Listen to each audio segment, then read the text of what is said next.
will be 7 p.m. for her. How are you? How did you find the morning session? Good, yeah, nice. Wonderful.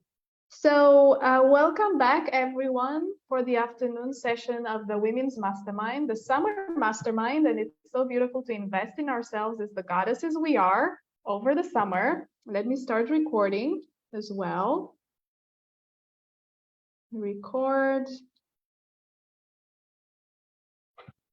Welcome. I was saying it's so beautiful that all of us joining the Summer Women's Mastermind, the Self-Love and Self-Growth Mastermind, are taking this time over summer, over a very hot summer. Alexandra is like me in Europe right now, and we're facing a big heat wave in Europe, not only where I am in Portugal, which is pretty common to have so much hot weather in Portugal, but it's maybe less common in Denmark, in the Nordic countries. So you get to see Alexandra in her best glow in her summer dress and with a beautiful fan, because they're also faced with the heat wave this summer. Oh, beautiful Japanese fan. Okay, we have a world tour today of cultures. And we welcome our guests from Kenya as well, from Eastern Africa, Sapna and Winnie, who just joined in the Zoom, as well as the Facebook. Anybody who's seeing us live on Facebook, please say hi and please say where you're joining in from. So for this morning's talk, I saw that there were around 36 people, 36 women who viewed either the live or the replay already.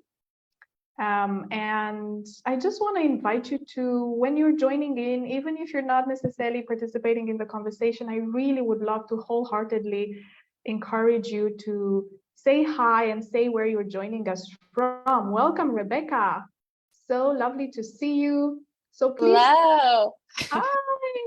Hi. Welcome. Hello. How are you doing? Lovely. Where are you joining us from, Rebecca? I am joining from outside of Copenhagen. Oh, beautiful. Amazing. You're super welcome, dear. Very happy and honored to have you here. So also for the women that are joining us on the Facebook Live, please don't hesitate, even if you're joining in later, to say hi and to tell us where you're joining in from, because we really love this beautiful multi-cultural palette of cultures that are joining from across the world. This is once again a warm welcome to the Summer's Mastermind, Self-Love and Self-Growth for Women, Mastering Your Purpose. And speaking of purpose, today's speaker for day 2 for the afternoon, Alexandra Chobotaru, is a beautiful goddess, a dear friend of mine who is a true beacon of what it means to stand in your power, to follow your soul's gifts, because we are going to speak about her gifts in a moment, to follow as well your heart's callings, even if they come to you in unexpected moments, in moments of world pandemic and world crisis, and what it means to actually be thriving and create thriving, lucrative concepts in the middle of pretty chaotic world situations. And I really do believe, and I want to invite so many women. Alexandra has formed such a beautiful network and is part of larger networks as well. I really do believe that once we follow our heart's callings with the tenacity, the patience, and the diligence that Alexandra is going to speak to us about today, with that diligence and perseverance, you do get to see your dreams come true, and you do get to reap the rewards of what you have sown as well over time. So I'm going to welcome Alexandra and read a little bit. I'm going to do a very brief intro, walk you through her bio that you can also read on the website of the Women's Mastermind. And then jump in straight to talk to Alexandra with a few questions, and we'll leave space for you in the second half of the call, the final 15-20 minutes or so. It's for you. It's an open arena for you to ask Alexandra any question that you may have, because this is really a once in a lifetime opportunity. So without further ado, Alexandra is a speaker, moderator, and product management leader. She is originally from Romania, living in Denmark, and she built a thought leader reputation in the startup ecosystem in Copenhagen and concentrates on innovation and growth, including the appraisal of new product ideas, strategizing appropriate to market plans, and balancing resources to ensure success for the entire organization. Alexandra is actively involved in promoting women in STEM and has been nominated for Nordic Women in Tech Awards in the past. In 2020, in the middle of the pandemic, actually, when it had just started, I remember being contacted by Alexandra and her telling me about her idea of a podcast. And she actually did launch her podcast. I was also one of the speakers. And now that podcast, Femme Lead, is actually close to 10,000 downloads, which is amazing. It's phenomenal. In just short of 2 years, she has built a thriving community, and she has interviewed, you will tell us, Alexandra, tens, if not hundreds of women on the podcast. It's the podcast on female leadership and role models, where she interviews leaders on career paths and different career paths and aims to inspire women to go for the life of their dreams and the career of their dreams. And in 2021, her podcast was recognized in the Nordic region's top 5 initiative of the year by the Nordic Women in Tech Awards. And I will let her speak as well about the 2022 plans she has. I will invite her to speak about it as well for the plans for the podcast this year, as well as for any other soul callings that she may have and she may be preparing for us. So welcome, Alexandra. You're super, super welcome. Hello. Hi, Alina. Thank you, everybody. Alina, you and I know each other for many years, and it's really fun that you've invited me to be a guest in your mastermind, because you were my first podcast guest, I must mention. You were the first person who agreed to have a chat with me, and it really set the tone for what I built later. So I'm really grateful that you took that chance also to share your experience, because I think it really put things into perspective for me in terms of what sort of interview I want to do and what would be the main takeaways of each interview that I aim to do. And, you know, you spoke, if anybody's interested, it's the first episode. Season 1, episode 1 is with Alina, and it's really about your learning and development career path, but also how you stepped into the startup scene and build your own coaching practice, which is really fantastic, right? I want to thank you again for the invite. I want to say hi to everybody joining. I do know Rebecca, and it's really nice to see familiar faces. It's great to see everybody here in the chat and also on Facebook, and say hi to my mom, who decided that she also wants to be as part of the live setup, following us. So she's probably now watching. And it's really hot here. Yeah, it's really hot here in Copenhagen. So I actually have a fan with me, like you mentioned, just because it's been really difficult to work from home these days. We don't have AC in Denmark as much, but I'm doing my best. So here I am. I think you kind of synthesize what I'm up and about now. I work in the startup environment, which is usually a smaller team than in a large organization. And what we're aiming to do is to impact fast and to scale, hopefully, like to build a company up.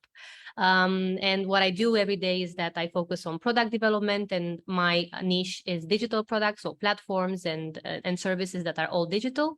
And I've been doing this for the last 3 years. Before that, I worked in business development. And, you know, the day that you have today is focused on leadership and business. And I hope I can give some understanding of how it is to start up or how it is to work in an environment where you're starting up and you're scaling a business.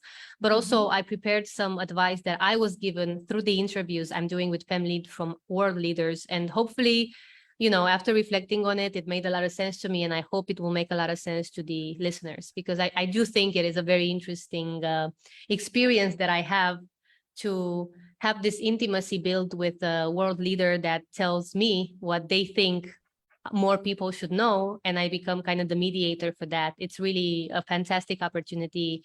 And of course, I'm also grateful you started this. So yeah, it's a great circle. And it's a joy. It's truly, truly such a joy. I can feel the energy through the roof now buzzing to have you here with us. And once again, I really want to invite the women joining in and jumping on the live, whether on Facebook or here, to please introduce yourselves, tell us where you're joining from, and do make the most out of this conversation, because as Alexandra was sharing, she has so much valuable advice to give you from the startup ecosystem, as well as from all of the interviews she's had with world leaders. I'm going to start off actually with an interesting question, because it's something that maybe is relatable as well to lots of women. So I know about you, Alexandra, that you started, what's your background actually? I'm going to ask you, what's your background in terms of your studies, and what has been, how has that influenced or not your career choice? Yeah, it's a great question, because I always say that I work in tech because I do work in the technology industry. But nowadays everything is tech. So unless, you know, depending on the view on it, you need a digital platform or some sort of technology to keep up most of the products and services we use every day. Even if you don't see it at the supermarket has a system for registering everything that goes in, right? So even that is sustained by a platform. So all of those different technologies are really around us. And I work in the technology industry, but that's pretty much everything. So to be more specific, what I focus on is the product side. So that means that I don't get to code, but I get to plan and create strategies for how to build those digital products. And for that, you can really come from two backgrounds. You can be a developer and have a programming background, or you can come more from the business side or the design side, where you have a knowledge about how to build up the idea and the business case for the product, and then help prioritize what is important for the product to be successful. So what features, what sort of flow, what sort of content goes in, and, you know, how does that aim to impact the goal of the product? Like, how does it all come together?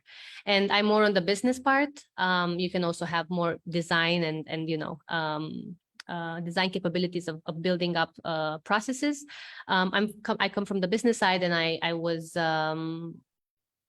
studied business, but I started by having a bachelor's in communication and marketing, actually. So it was very much it was a choice to work in this industry, but it was also an industry that I didn't know about when I started my bachelor's. I didn't know how big it will be. And maybe I saw it coming, or maybe I was there because of good relationships during uni, when you meet all these people and they're like, we should build a digital product together. It's like, yes, how does that work? And then you figure out you actually need someone to plan it, right? And this is kind of how it happened for me, because I study PR and marketing, and I really like to create press releases and make marketing strategies and how to promote X and Y, how to write about the identity crisis for a company, you know, from the branding point of view. That was something that I really deep dive into during university. And then I had the opportunity to go in an exchange, study more marketing, come back, do my thesis. And I realized that, one, I need to study abroad, and I want to have that experience. And second, I want to study business. I want to understand how exactly do you build up from an idea to actual creating value for the user, client, customer, however you want to call it. And this is kind of how I decided to go into business school, and I moved to Denmark to study at Copenhagen Business School after I've been accepted. And now I'm here after a few years, right? So it's still going in that direction. But the role that I'm focusing on, it's very relevant to that background of business that I studied. Wonderful, wonderful. And I do believe that you get to use plenty of the skills that you developed in business when it comes to marketing and design to any new concept that you bring to the market, including the Family podcast that we're going to speak about in a moment.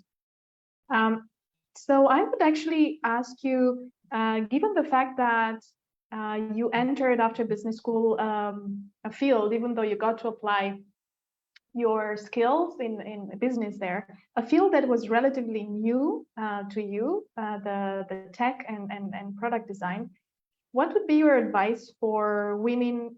What would be your top advice for women who may be drawn, because it was a passion calling, I assume for you, may be drawn to a field where they have little experience in previously, and yet they would really like to get started there? What would be your top advice of how to start, where to start from?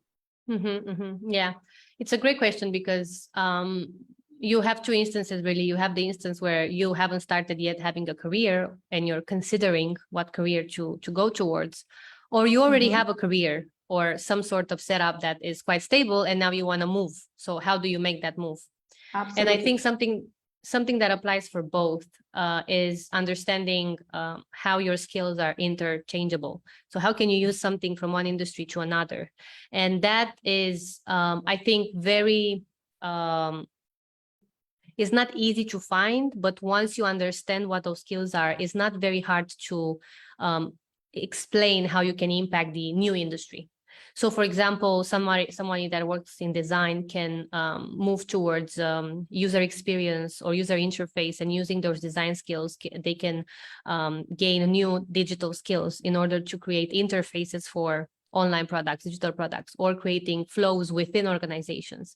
And this is something that it is available on the internet. Internet is really an open bank for anything you need. So it's really one way that I would recommend someone to do this career change or to consider how to build their careers if they don't go to a university or a specific course related to that industry that they're interested in, is to look on LinkedIn at people that they see as thought leaders or they see as figures representative of the industry, and go back on their LinkedIn timeline and see what they've done.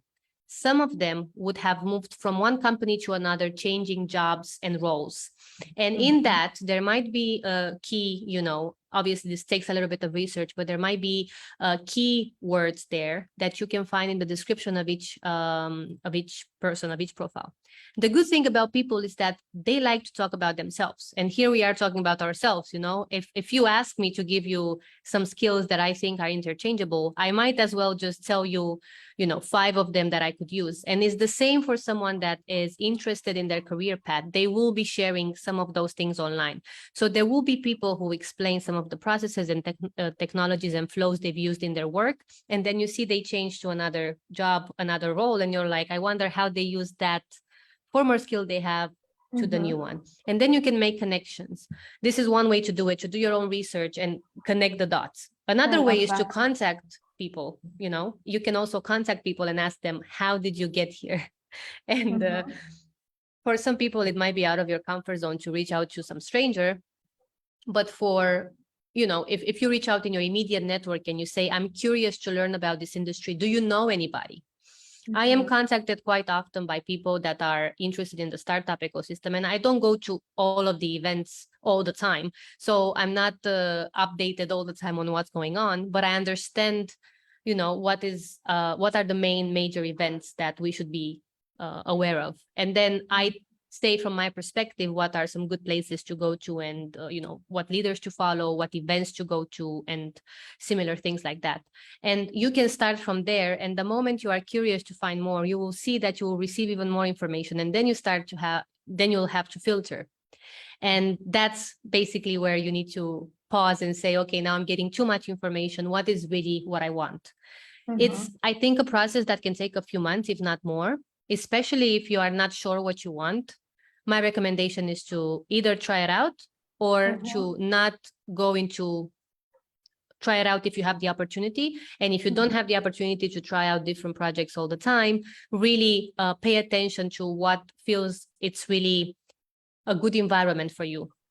Not only the role, but the company, the colleagues, what sort of industry this is. Is it an industry that it's open to, new people, new ideas, or is it an industry that seems a little bit more focused on expertise and maybe you need to build up a profile to enter that industry?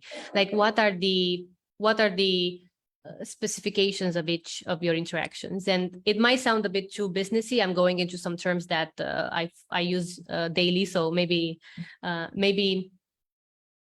I need to rephrase it. It needs to make sense to you.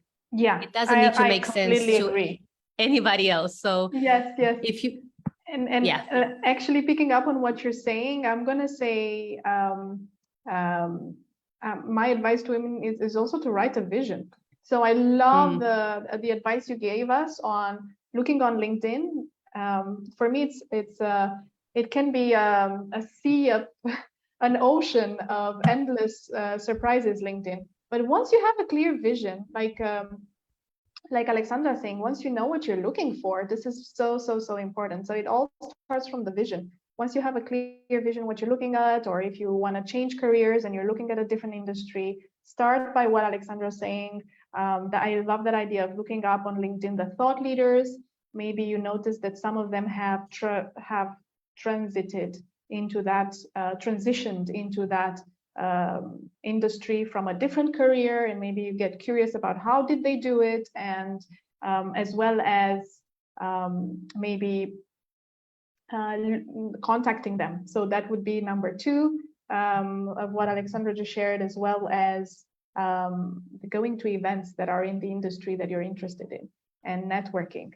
So speaking of networks, actually, this helps us transition very well into the next part. So thank you so much. I hope you're taking notes, by the way, for women that are interested in this particular topic.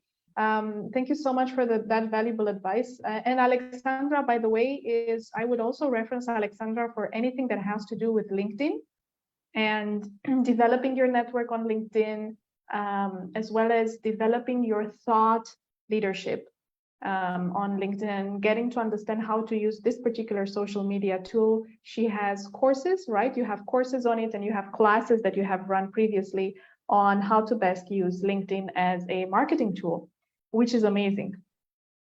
So maybe I'll bring you back. Actually, I do hope to bring you back for the Innovatrix Academy, but we're going to talk about that tomorrow.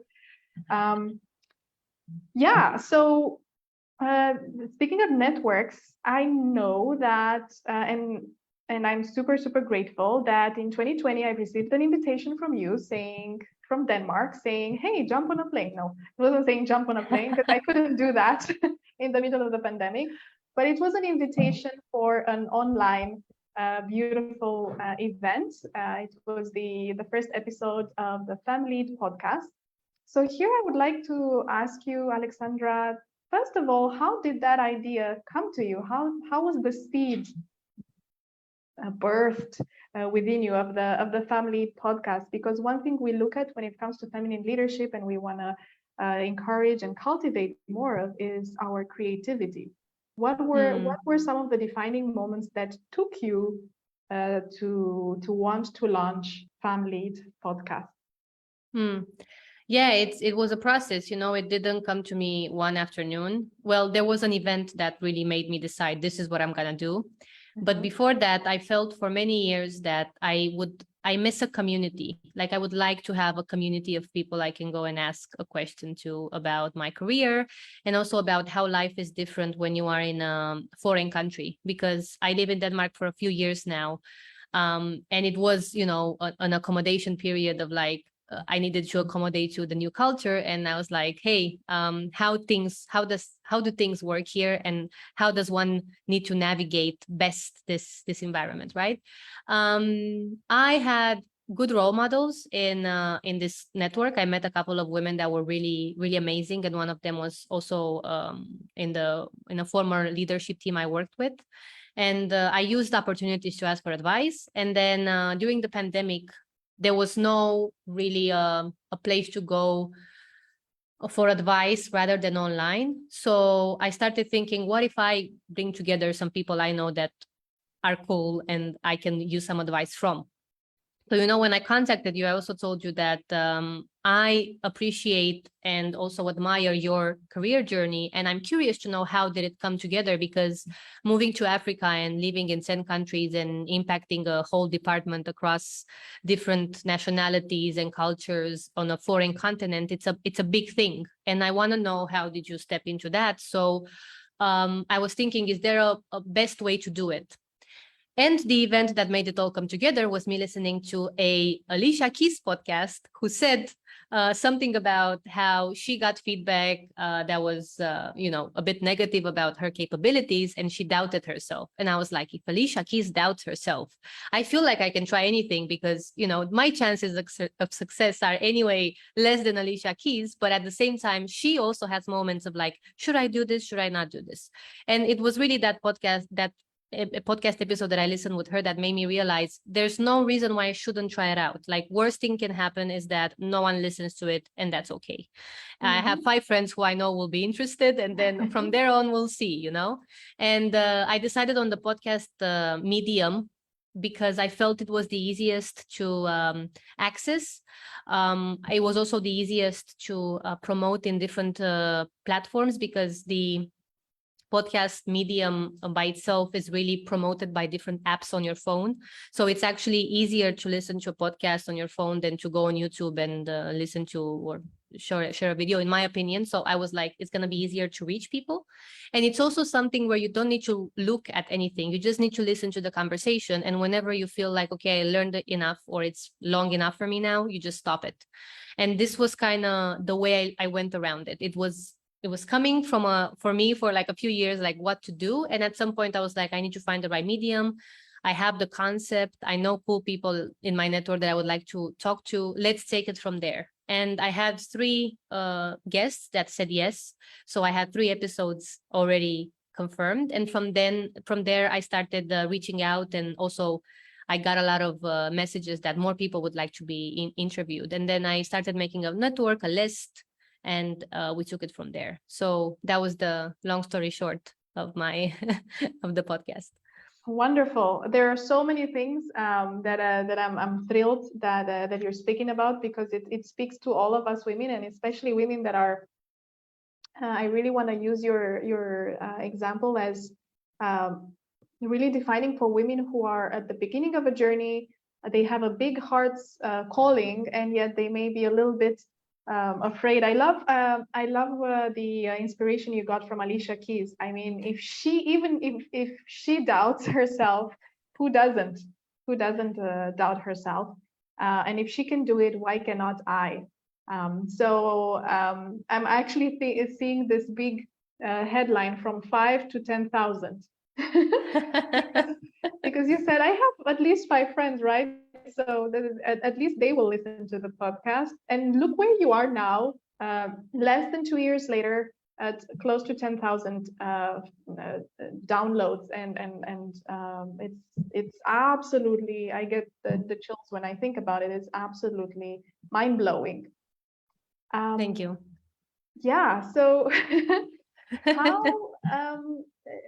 how did you actually build momentum? I would say this is one of the questions I have for you. How did you gradually build momentum? What are the 3 key ingredients to building momentum, especially when you're starting and you want to create more awareness around a new service or a new product? Yeah. What was the defining ingredients for family podcast specifically? So for the podcast, it was really preparing to launch and having at least 2 episodes ready to launch, like launch with something, get content out there so that people understand what is it about.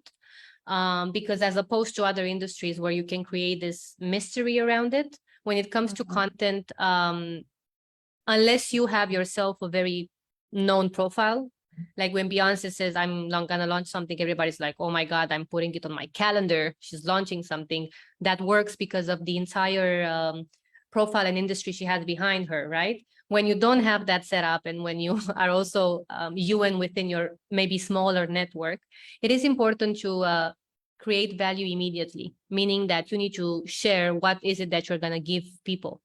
And what I did was that I pre-recorded a couple of interviews, and I was ready to go live with them every 2 weeks for at least 2 months. So I had 4 pieces of content, quite long, like 45 minutes to 1 hour, of advice, career story, challenges and how you overcame that, right? So it was full of learnings, the content that I was sharing.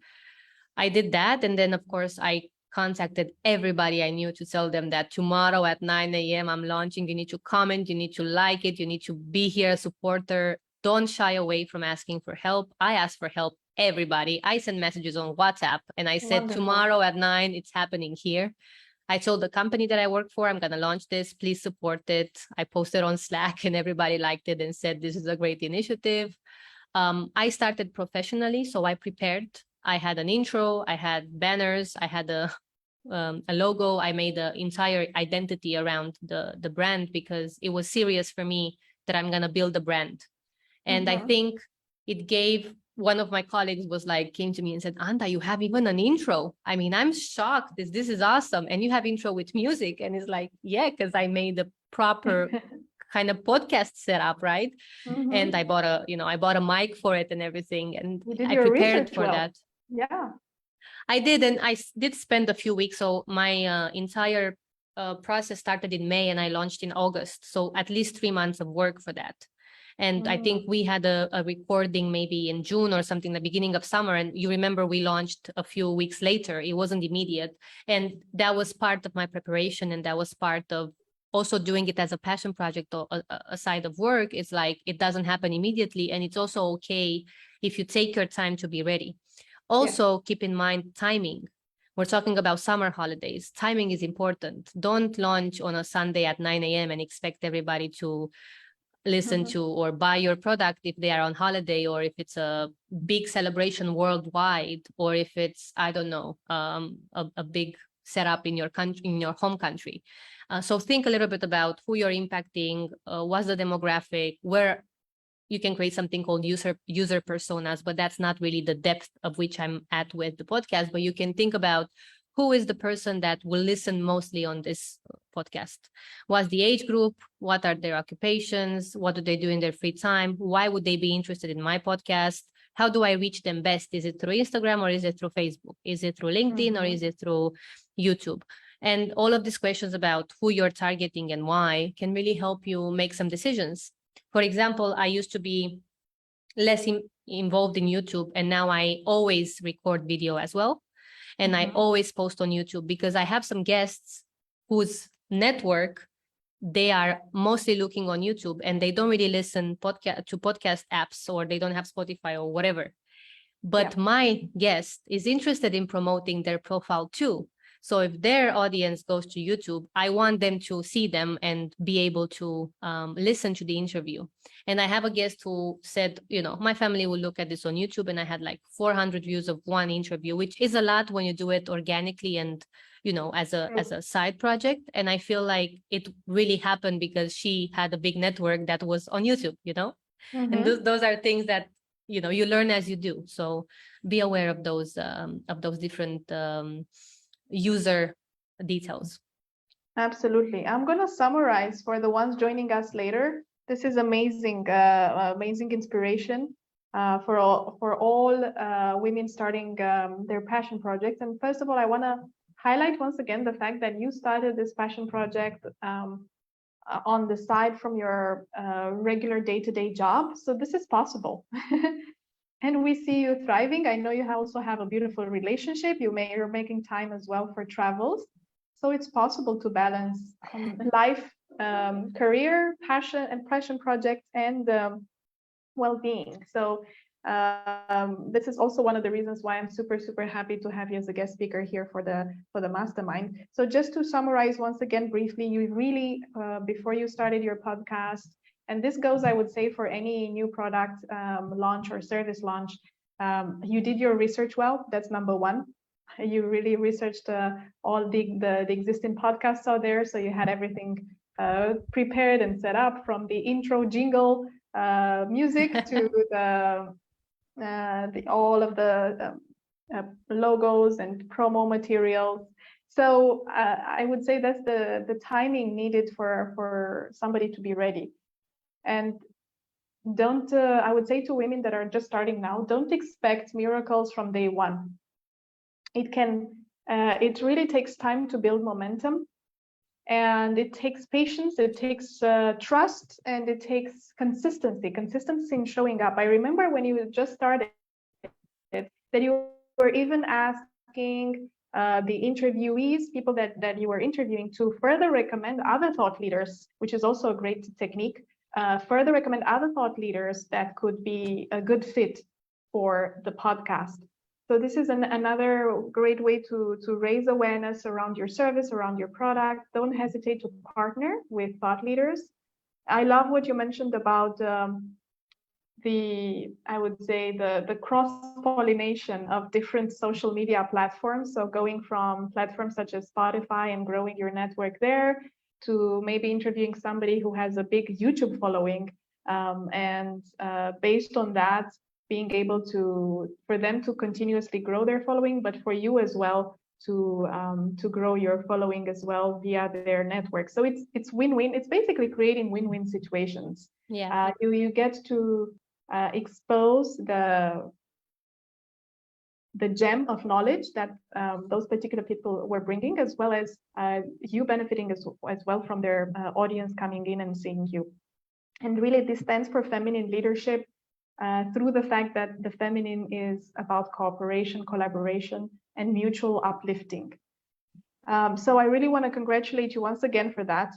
And speaking of thought leaders, since you mentioned that several times, I'm curious, what were some of your favorites, and don't say me, what were some of your, let's say it this way, some of your most interesting discoveries? Because I know you interviewed so many different industries, from astronauts to financial leaders to, what were some of the highlights in terms of the thought leaders that you interviewed? Mm-hmm. So I interviewed different profiles, and their advice is not that different.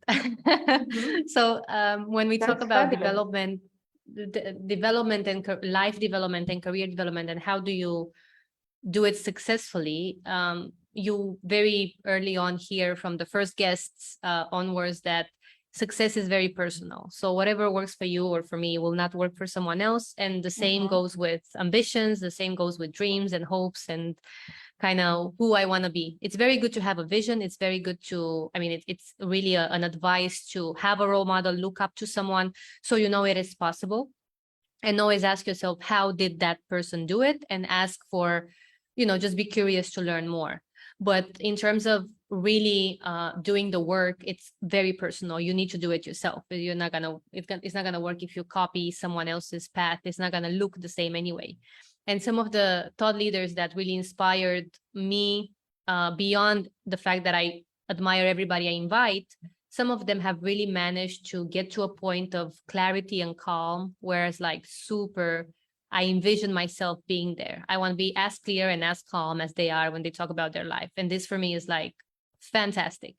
And some of them, I interview someone who's very popular here in Denmark as a thought leader, who is Mia Bauner.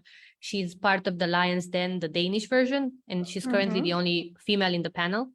And or last season she was. And I interviewed her because we met at an awards show, and we were both nominated for the award, the same type of awards. And she said, oh yeah, I also checked your podcast because it was nominated. And I'm like, I can't believe that Mia Wauner checked my podcast. I mean, honestly, it's pretty fantastic. And then I invited her as a guest, and she said, yes, I would like to share my experience. And she shared her experience of, being a lawyer, then building a company, then being part of Lions Den and being an investor, building an investment firm and an investment community. And those are moments where I'm like, I can't believe this happened because I said yes to creating a podcast. I mean, it's pretty amazing. And, this sort of synergy, it happens in time. And it's very important to get to that clarity of why you're doing it and what makes you feel good about it, and not do it because you have to. And once that is settled in, I think opportunities will continue to come. I've also been introduced to the former CFO of Lufthansa, and she was the only female in top 50 companies in Germany for many years. I don't know if now there's more females, but she was the first, and for many years she was the only one. And she retired and said, yeah, I would like to be on a podcast. And this only happened because a friend of mine said, I have a role model that you should know. And I have her email address, and I can ask her if she's okay with it. And she was okay with it. And, it's just something that I didn't even expect, but it happened because I was open to the opportunity that someone in my network might want to recommend someone. And this is also what I think about business and starting up something where you don't have certainty. Certainty doesn't really come at any point unless it's really, an industry or a path where things are very settled in. When you try to grow and build something new, there's always uncertainty. And it's very much uncomfortable for some people. And it's very much a moment of don't panic and enjoy it. It's like, you don't know what beautiful things can happen out of it, right? So be optimistic, enjoy it, do your best. And maybe you even find out it's not the right path for you. I did meet people who tried different startups ideas, and they were like, you know what, this startup, this industry, this sort of setup that I tried to build doesn't work. I'll try something else. And that's also a great learning, because if you don't try, how would you know? It's really as easy as that. Exactly. Thank you so much. Wow, there's such a wealth of lessons there in just simply what you shared now. So I would highlight the fact that you keep asking, you dare greatly, to use a Brené Brown quote, and a famous book, Daring Greatly. You did dare greatly, and you did reach out to one of your role models, right? The lady that you mentioned in tech, in one of the thought leaders in the Nordic tech. And then she did accept your invitation to your podcast, which is amazing. Not to mention as well the CFO of Lufthansa. We have here with us a CFO on the call. So that's also an interesting episode for her to check out. There's such a wide breadth of a wide variety of industries and role and career roles that you have interviewed, that there is for sure something for everybody to find in your podcast. How many episodes do you keep count still of how many episodes you have recorded, or seasons so far? I get this notification, you're at episode 50. So I think 50 plus, maybe 60 episodes in total, and over 40 people. Okay, awesome. So 60 episodes, and in almost 60 episodes, you managed to reach 10,000 downloads. I mean, almost 10,000 downloads, which is just phenomenal. So coming back to the lesson that I wanted to highlight from what you were sharing, really, it's so important for us as women to ask for what we want. And I really appreciate you in the early stages of your launch of your podcast. There's a comment coming in. Counting more downloads since downloading. Okay. So you're already receiving more downloads now. Wonderful. That's fantastic. I wanted to highlight the fact that you were open and honest and genuine about what you were launching in the early stages at work with your friends. All your network found out about it.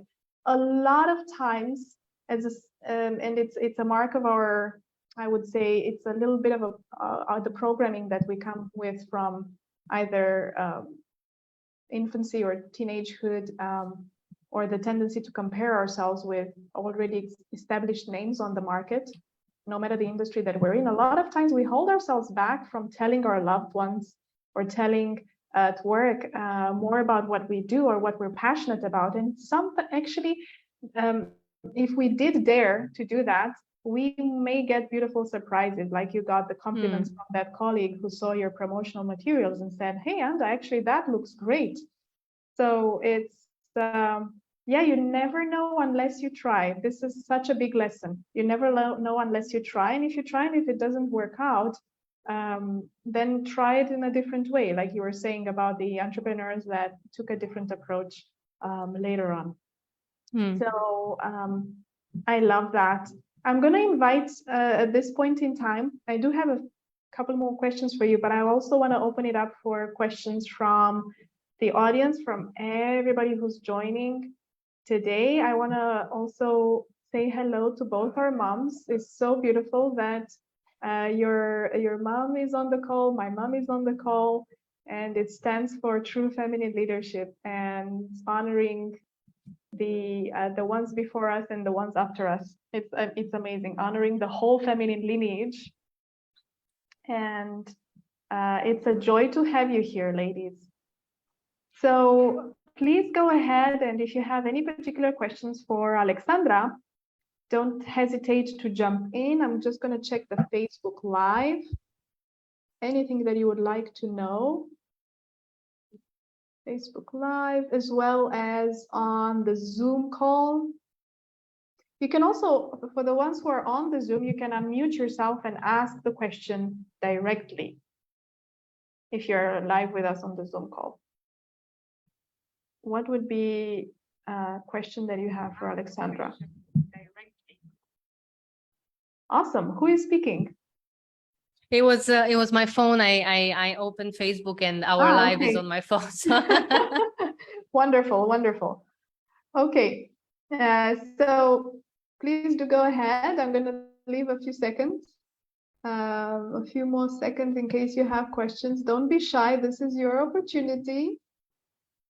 While we're waiting for more questions to come in, I want to ask you, what are some of you already started sharing some of the learnings from the top 40 leaders that you already interviewed.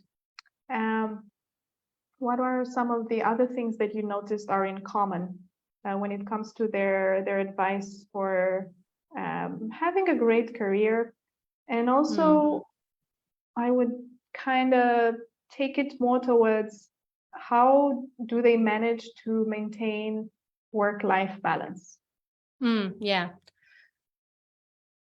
Some of the advice I get, like as a, let's say, red thread throughout conversations is really, really powerful. So something I've heard many times and in different storylines and shared through many contexts was that success is a journey, it's not a destination. And I personally feel like for many years, I considered it to be a destination. There's this destination called successful life. How do I get to it?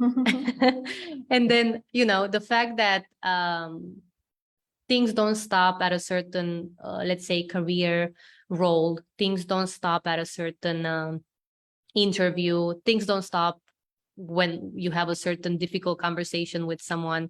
Things move on.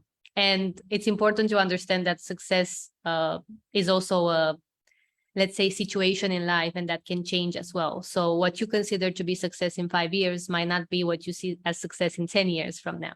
And how do you define it? Yes. And it's okay to change your mind about the definition of success.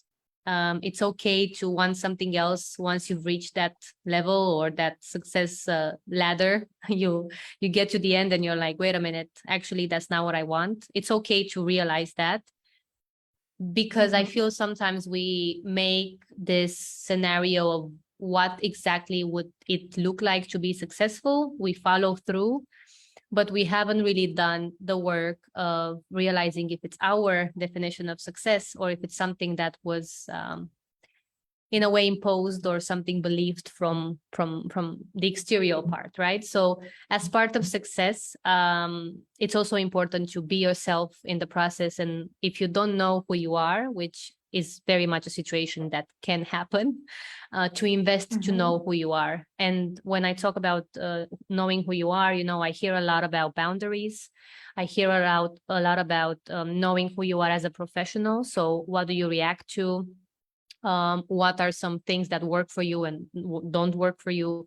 What are your negotiables during an interview, for example? If you go there and you say, I want 6 weeks of vacation, and they say, we offer 4. Are you really upset you don't get 6 weeks? Because if you are, you should probably say, this is not a negotiable thing for me. I need 6 weeks of vacation because I know I need a time during whatever, every 3 months or every 4 months to get a little break, to replenish and to come back with energy at my workplace and be able to show up to you really beautifully for my work. And if this is, if there are things that you want, you should note them down, and you should also mention them in the process of getting a job, building a career, building a family, whatever situation you have, because it will contribute to your definition of success as well, if you think about those, right? And one other thing that I really want to close off this with, I have many notes made, Alina. If you want me to talk about more pieces of advice, I have so many. But one of the funniest ways of putting it that I really, really enjoyed was when I interviewed Phaedra, who's a life scientist here in Denmark and comes from another continent, comes from a great background of being a life scientist and moving into business. And she said the best piece of advice she has ever received was, move, you're not a tree. With that being said, is that sometimes you need to move forward from a situation, from a person, from a discussion, from a whatever setup you have, and be okay with the fact that it moves forward. Don't be stressed, or don't be, in a way, don't think that it's the end. If you need to, it's important to realize that life moves forward anyway, and you should also have this opportunity to grow further from any situation that happens to you. And I think now I am in this part of my life where I'm like, I like certainty, and I work in a field, and I am at an age where things are very uncertain, but I really want to sometimes grab onto it. And I need to remind myself that life moves on, and I need to move on as well. And, it's important to be open-minded, reflect, and also figure out the best scenario for yourself, because no one else is going to do it for you. Unfortunately, it's really you that needs to come to terms with those decisions. I love that. Yeah, so such deep and advice, and very important to all of us. I feel we can all resonate with that. So if you do resonate, type in yes with the advice that Anda is sharing here plentifully.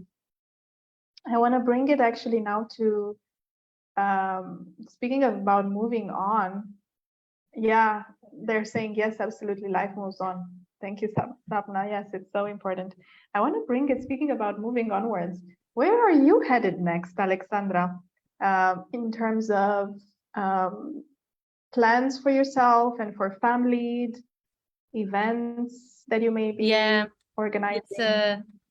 It's a very cool question, because to give a little bit of background, we as a team of FemLead, I work with some very wonderful people, and we all do this as a passion project outside of our main jobs or lives at school, right?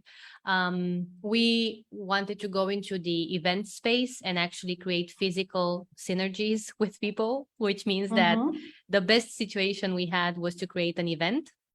And I went on and asked for some, I asked for some sponsorships for a conference, thinking, let's try it out. And if this works out, we will really step into that next level of commitment, organizing events and bringing people together.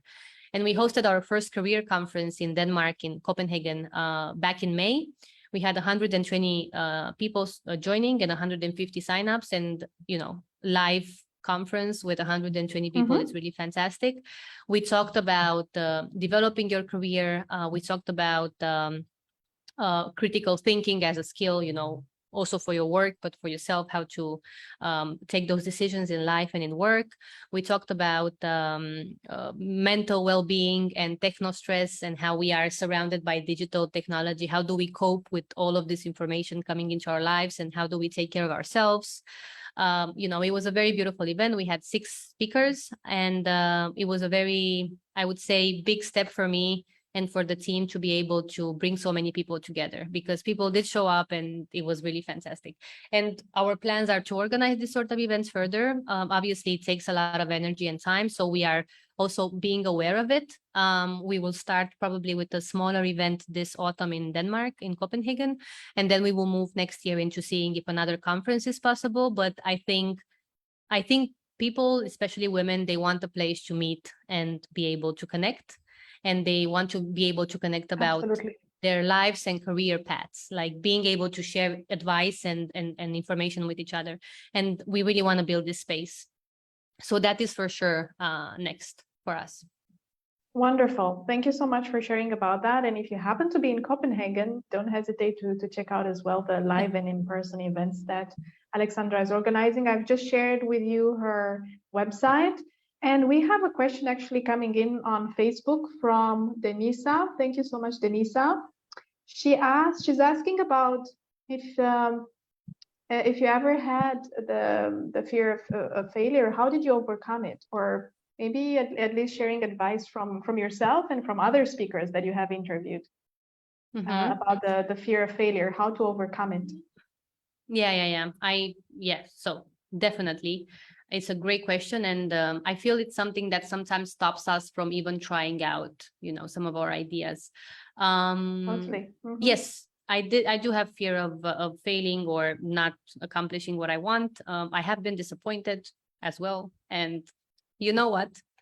I work with a wonderful coach, and she always tells me, you need to feel what it feels, no matter what the situation is. Feel it. Does it really feel uncomfortable? Feel uncomfortable. There's no reason to deny what is going on or to oppress what is going on. And I really try to do that. It's sometimes very uncomfortable, and it is a journey that I've been on for the last 3 years.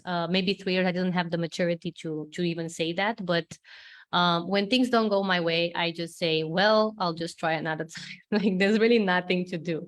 I feel maybe what connects with this in terms of not trying is maybe the embarrassment, or maybe the feeling of what will X say, or what will my network say, because it is a we live amongst others, and we want to be seen as people who succeed and who bring in something of value to society, or at least this is kind of how I navigated life.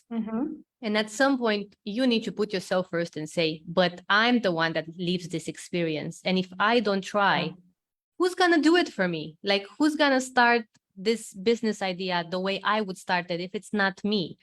Will I have a friend who does it for me, so they also go through the struggles? Will my family do it for me, so they go through? Like, it's really your experience. And my way of handling any sort of situations that are uncertain, which happen all the time, by the way, it's not something that I turn on and off. I'm constantly in uncertain situations, is to remind myself that it is absolutely normal to be in uncertain situations.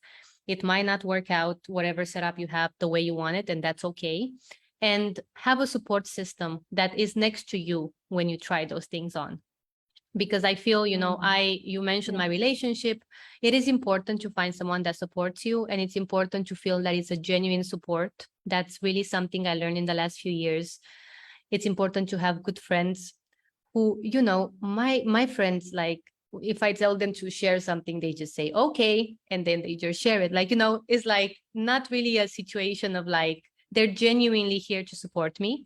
And I'm very grateful that I have this support group. And having that, and, the maturity to say, this is part of my experience, I'll go through it. It's really important to start, because it is uncomfortable sometimes, and not every day you'll have a successful day. And you'll learn from it. I feel like I'm learning every day, and sometimes it's very uncomfortable, and I sit with it, and I'm like, this is not very fun, but here I am, Yeah, absolutely. Thank you so much. These are all such valuable pieces of advice, and I want to vulnerably share here as well that I also am not spared of the fear of failure. I believe this is something that we've all been through, and even the big names out there. You quoted Alicia. I mean, you referenced Alicia Keys as being one of the influences in what got you to start Family Podcast. Yes, everybody doubts themselves. Everybody faces fears, and at the same time, I love the advice that your coach gave you about feeling. I feel it's so important, and it's part of the feminine approach to not escape feelings, to not run away from them, but to actually own them. It's part of our journey of emotional intelligence, to look at our feelings, to own them, and at the same time to not let them lead us and lead our lives. And the West, I would also give another little nugget here, which is also a coaching tool. I would actually invite all of you who have any fears around launching a product or a service to just go in your mind through the whole scenario, the whole worst case scenario. And if it doesn't work, and if it doesn't happen, what? So what then? What if? Go through the whole scenario all the way until the end.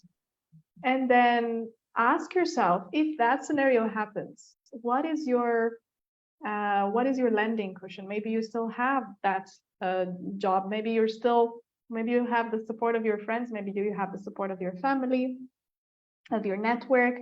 How do you get out of it? Because it's you who gets to answer your most vital question. Nobody else can do it for you. For me, it has been always an easy way to actually go through the whole scenario and then find solutions that calm down my mind and my whole awareness around, if that worst case scenario happens, what would I actually do? How can I bounce back? So you get to rebounce yourself. You run the whole scenario, and you also look at how can you rebounce back from it if it happens.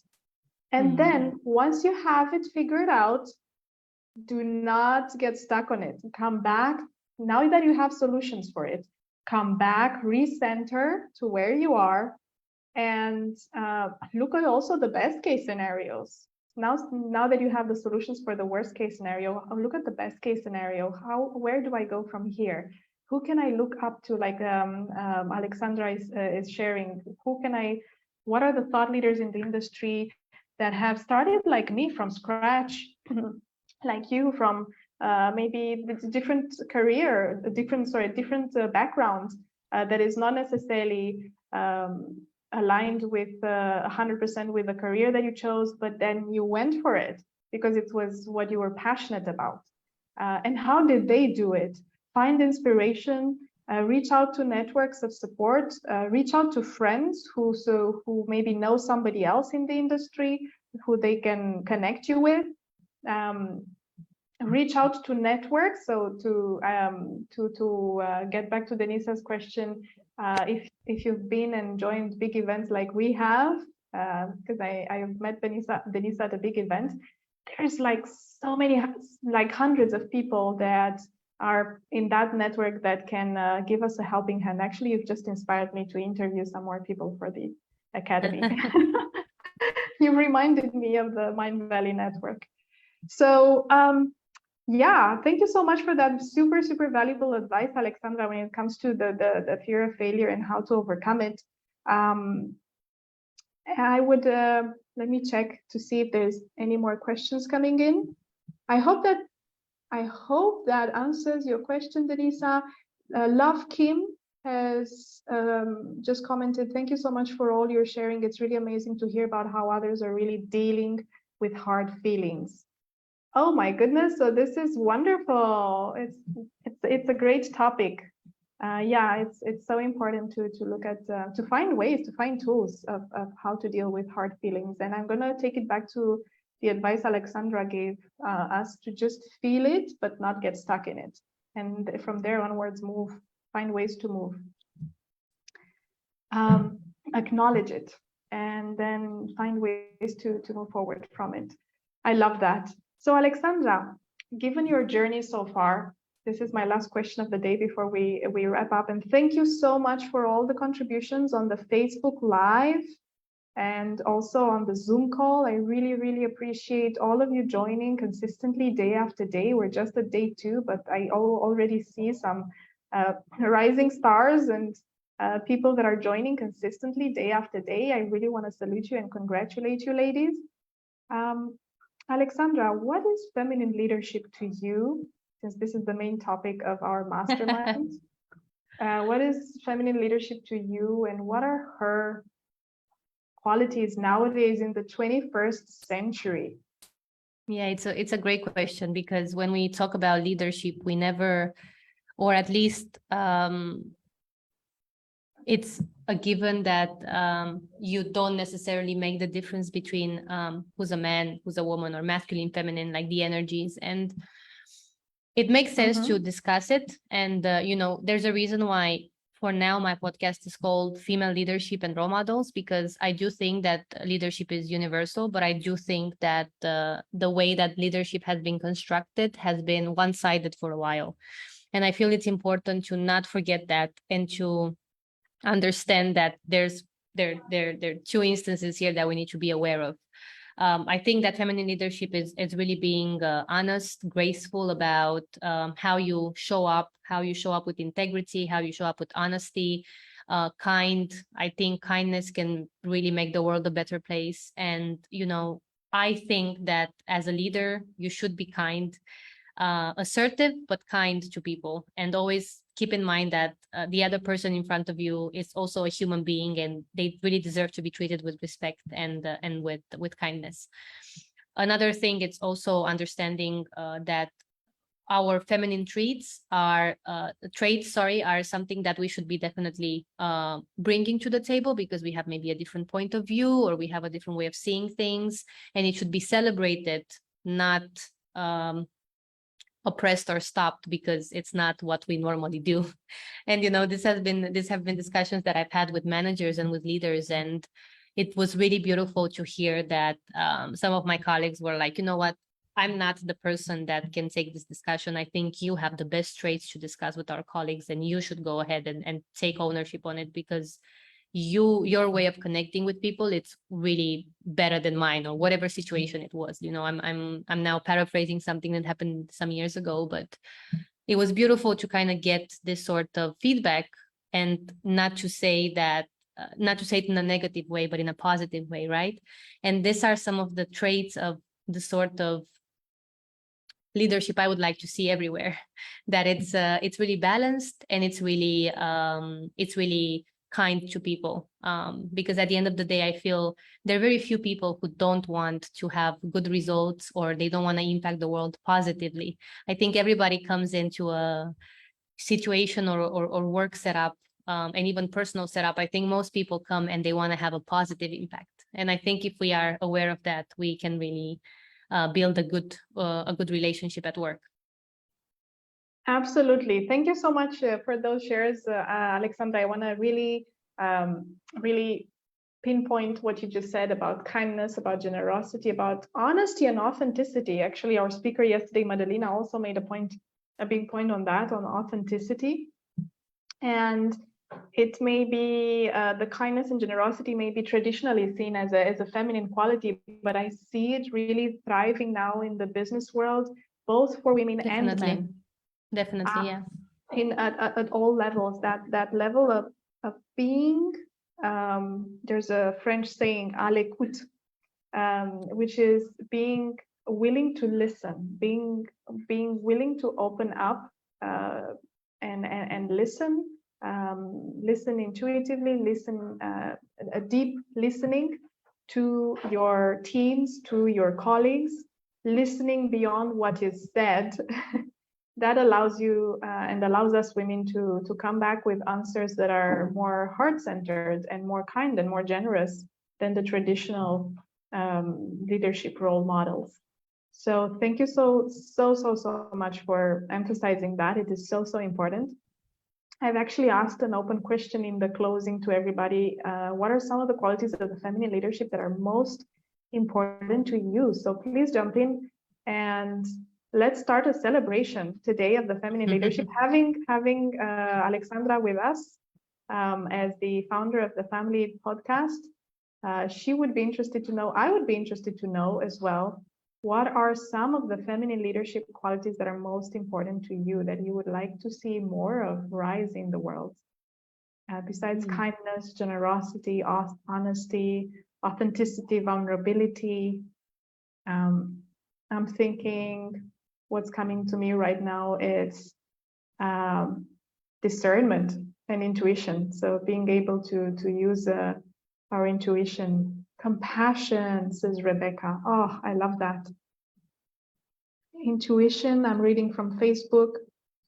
Elena says, hi, sweetheart, bringing the full person to work. Yes. Yeah. Bringing your wholeness to work. Yes. If I can say something to Kindness, this, says that, yeah, yes, sure. it's if I can say something to this, that it's one of the things that I really strive to achieve more and more, and be more aware of, is that it's very important to be yourself in most situations, including at work, because in time, if you fake it, or if you pretend that things are good, or whatever, like whatever situation you have, in time, it will show up in other areas of your life. The same goes if you are personally feeling oppressed in any way, or you don't feel like you can express yourself the way you want to.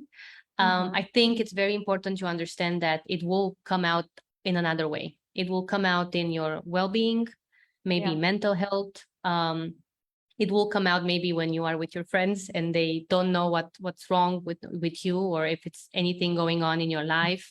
And it's very important to be honest with yourself if things don't work out. And I feel like, a lot of my interviewees said that being yourself is really the most important thing, because like we said, authenticity and honesty can only thrive if you're doing it by being yourself, and not by pretending that some other situation is true for you when it's really not.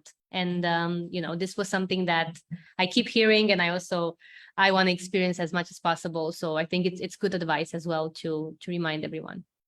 I love it. I love it. It's not about living to somebody else's standards, but about, although a lot of us have been, this is the programming we received while growing up, that we really have to rise up to external standards.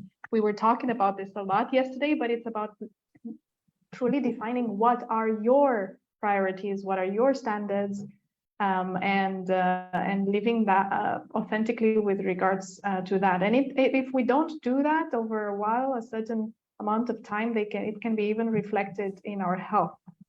We have somebody here who's actually in the health industry, Helena, who asked, who shared about showing up fully at work. And it's something that can be talked about extensively, about the impact that choices that are misaligned with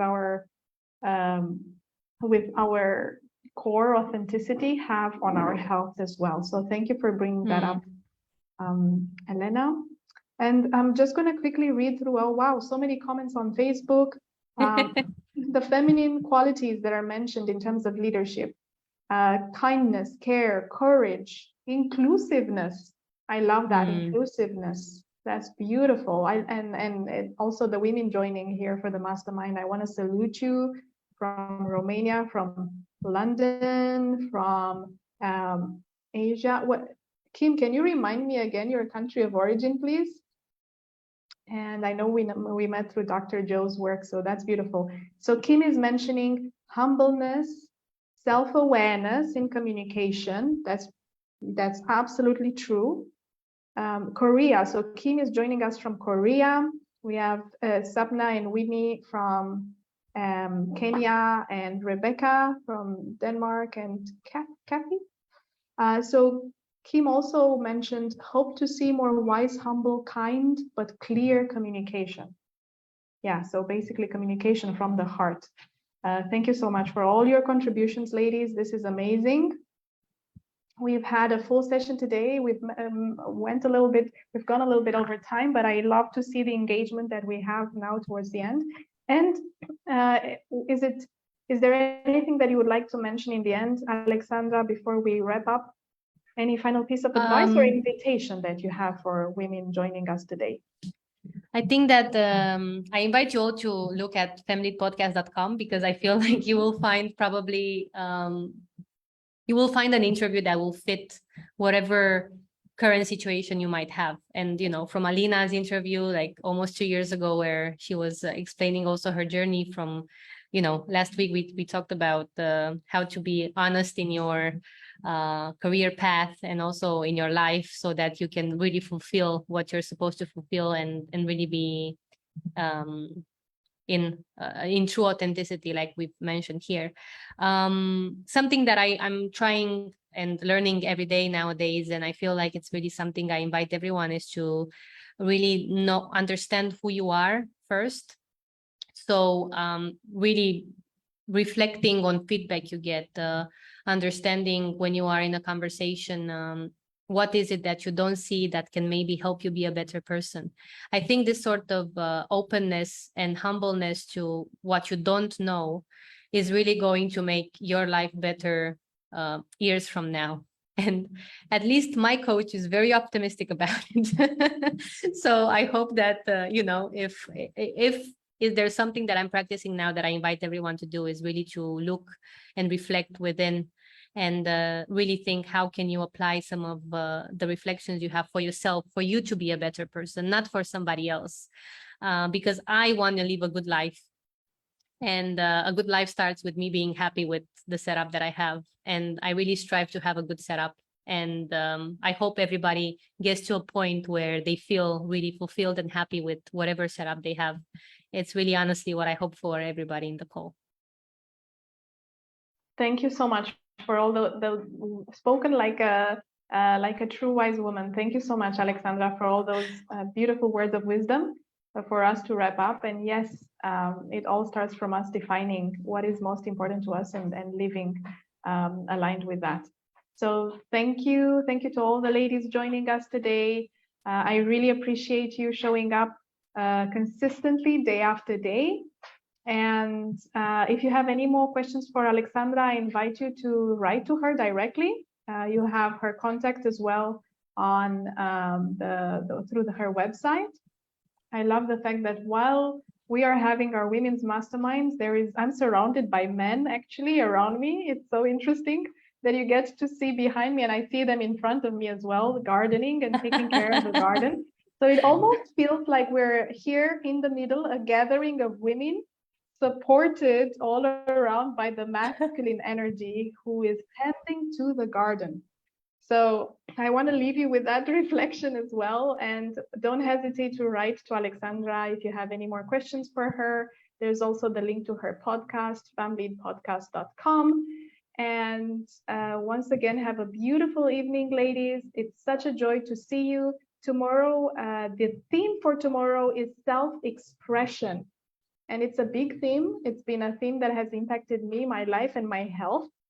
I'm going to a little bit vulnerably share about how it has impacted my health, the fact of not truly at some up to a certain point. Now I'm really stepping up, as you can see, as well into all of sharing all of my gifts and life and business advice. But how self-expression can actually help you in your business, how authentic self-expression can help you grow. So that's the theme for the day 3 morning masterclass, self-expression in business and encouraging authentic messaging. And in the afternoon, we'll have as guest speaker a singer speaking about expression and the voice. She's an international singer, songwriter, Lucy Lynch. So I do invite you to stay tuned. Thank you so much once again, Alexandra. Have a beautiful evening. And thank you so much, Alina. It was a pleasure. Thank you for inviting me. I am so overjoyed with you being here, and I hope to see you again in the future. You're definitely, I would be super honored to invite you again for talks and for the Innovatrix Academy that we're going to speak about tomorrow. So thank you to all on the live. We will see you tomorrow. Thank you. Thank you. Bye-bye.